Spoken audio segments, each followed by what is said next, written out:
Hello kawan-kawan, apa khabar? Kalau korang suka berkhemah ataupun nak cuba pengalaman pertama, video ni memang untuk korang. Sebab hari ni, kita akan bincang 5 item penting yang wajib ada sebelum pergi berkhemah. Tanpa benda ni, pengalaman camping boleh jadi kurang selesa. Atau lebih teruk, bahaya. Nombor 1, solar light 5000 watt IP67 waterproof, tahan hujan dan ribut, remote control, boleh adjust kecerahan. Charging dengan tenaga suria, jimat bateri.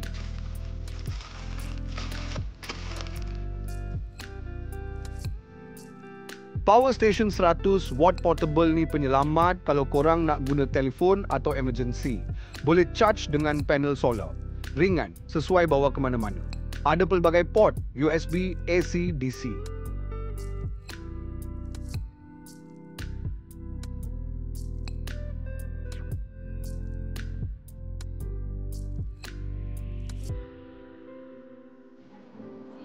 Kalau nak fresh meal, bawa fishing rod set. Rod 1.8 to 2.7 meter, spinning reel smooth. Lengkap dengan joran dan aksesori. Pancing sambil hilik. Kerusi lipat XL dengan cup holder ni wajib. Selesa untuk duduk lama, ada tempat letak minuman. Mudah dilipat and ringan.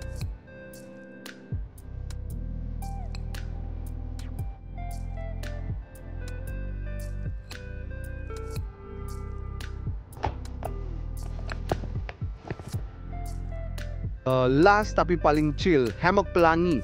Dibuat dari kanvas tahan lasak, corak warna-warni dan sesuai untuk tidur atau baring baca buku. Lightweight dan mudah dipasang. So, itu dia 5 item mustahak untuk camping korang. Semua item boleh dapatkan dekat link description ya. Jangan lupa like dan subscribe kalau video ni bermanfaat.